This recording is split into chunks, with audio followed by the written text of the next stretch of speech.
again. Don't know where, don't know when, but I know we'll meet again some sunny day. Bond fans, we've seen the news.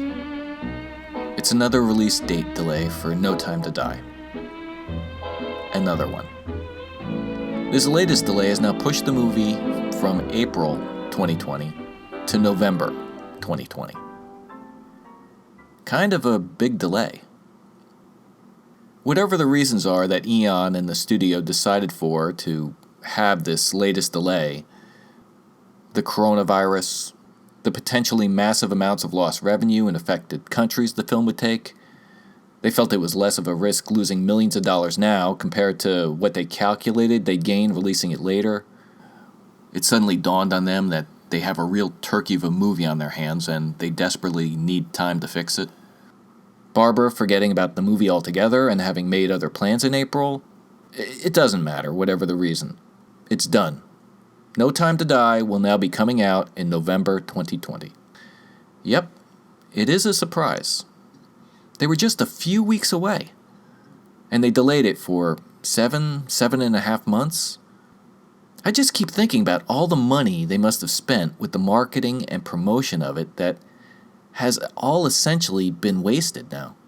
Ads, trailers, TV spots, posters, that Super Bowl ad, scheduled interviews, magazine cover stories, product releases, Billie Eilish's song at the top of the charts right now, all to build up momentum for an April release. And poof.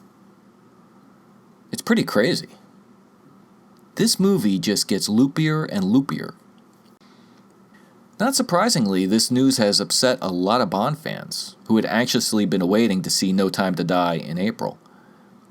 A lot of negative emotions have erupted over this latest release delay.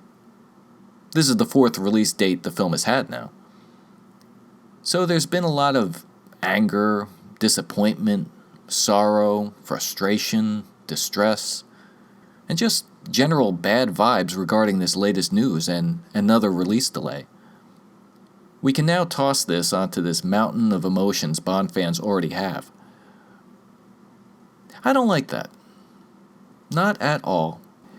So while it would be very easy to go down that road of negativity and wallow in exasperated anguish over this unexpected added wait to see James Bond return, I thought I would combat this and provide the more positive things that this latest release delay will give us. Perhaps some things you haven't even considered. It's not all dark clouds and rain, folks. There's sunshine and rainbows to be found in this news. There's silver linings here that are just escaping you. You're just not looking hard enough. This is actually something worth celebrating. Yes, it's true. So here's a baker's dozen of positives from the delay of No Time to Die. Come on, let's get this party started.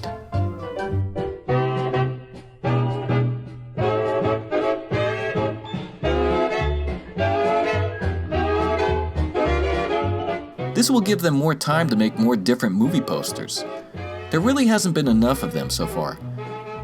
Now there's time to make more. They have to redo them anyway to take out that April date. They had that design your own movie poster contest. Now they can just let all the submissions win and release a new poster each day right up to the movie's premiere.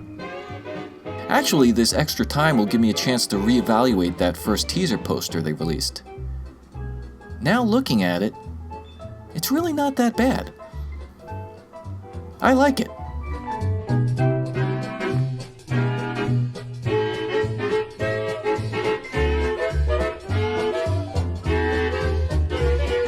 This is good, because now James Bond is not opening close to April Fool's Day. And James Bond is nobody's fool. James Bond should be far away from that day of all fools as possible. April is a good month for Mr. Bean, not 007. Now maybe Eon will only stick with November releases for the films. Stop playing hopscotch with the rest of the calendar. Stick to the fall for releasing Bond movies. It works best.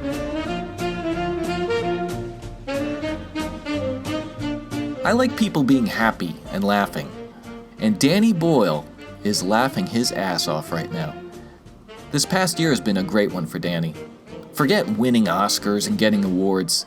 Seeing the mess he avoided when he departed Bond 25 must have filled him with such unparalleled glee that few of us will ever get to experience such a thing in our lives. So he's really having a wonderful time right now. Just picture that lovely chap rolling around on the floor, laughing with his infectious laugh of his, and it will surely bring a smile to your face. And we can't persuade you to go back to Bond.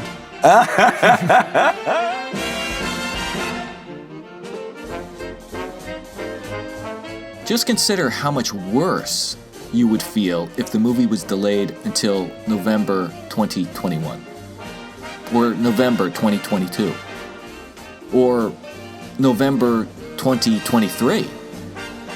Think about it. Imagine had they canceled the film completely. If they had said they shot this whole movie, but we're not too happy with it, so we're just gonna junk it. Forget everything we ever told you about this movie. Let's just all move on to Bond 26. That would have been worse, right? Oh, well, maybe that'd be a good thing, actually.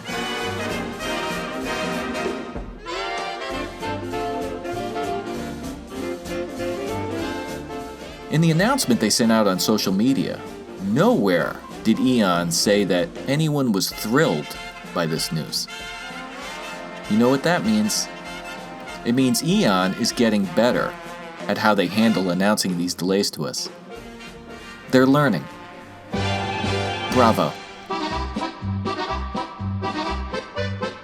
Okay, all of us Bond fans might be feeling a little down right now. So this is a great opportunity for you to be the true friend your Bond buddy desperately needs right now. Be the positive force that offers them encouragement. Help them put things into perspective and remind them things aren't so horrible as it all seems. You know, at the end of the day, it's just a movie. Go to hell, John. Imagination is a wonderful thing. You can always imagine how good the movie will be. Once we see the movie, we know how good, or possibly bad, it truly is. Not getting to see it lets our imagination run wild. Now with this delay, we get to enjoy imagining that No Time to Die is the greatest movie ever made, for just a little while longer. How blessed are we? This delay will give journalists who will be interviewing the cast at press junkets some extra time to think up better questions for them. They can work on being more creative and insightful than the usual insipid questions they've asked in the past. Now we might actually learn some information, and not just stuff like what Rami Malek's favorite color is. We can only hope. If you had to pick a female Bond to continue the legacy once you're done, not that we want to... Mom. The production of No Time to Die will make a fascinating story to read about when it's all done. This new added delay has just become another chapter in its ongoing saga. This hasn't just been any old standard Bond production here, where the stunts and locations are the only things to talk about in the making of documentaries. Oh, no siree. This whole production deserves a full-scale mini-series documenting all the ups and downs that this flick has faced from beginning to end. The story of getting this thing to movie screens alone could conceivably be more compelling than the actual film itself. I would definitely watch it.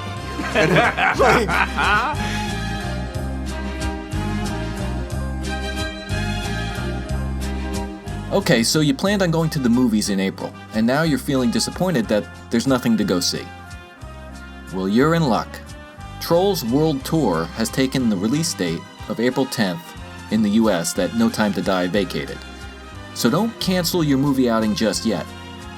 Now, I have it on good authority that Trolls World Tour is a perfect temporary cinematic replacement for No Time to Die, and Bond fans will like it.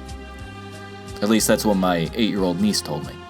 The James Bond movie got canceled? Yeah. Instead of James Bond, Trolls World Tour movie is gonna be in its place. Do you think if I go to see Trolls World Tour, would I like that as much as the James Bond movie? Yeah. Oh. And you saw the first Trolls movie, right? Mm-hmm. In the first movie, did they drive any nice cars or anything like that? No! Okay. Are you a fan of Daniel Craig as James Bond? Well, if so, break open the champagne. This delay and the added wait time to see his final Bond film means he's going to be James Bond for another 7 months. This delay of the film also means his departure from the role has been pushed back too. So I ask, what is everyone so bummed about? The odds are pretty good that the next Bond, whoever that may be, will have an absolute cakewalk with his film run in comparison to Craig. Their tenure will be absolutely boring compared to what we've experienced with Daniel Craig. Congratulations, Mr. Future James Bond, whoever you might be. And number 13? Well, that's where you all come in. I'm sure each one of you can think of at least one positive thing about this delay for No Time to Die. Now we have nothing else to do, so might as well think up one thing. I hope this has all brightened up the situation for everyone. Now, go run off and enjoy yourselves. But don't forget to come back to watch No Time to Die later this year. Have fun, Bond fans, and see you in November.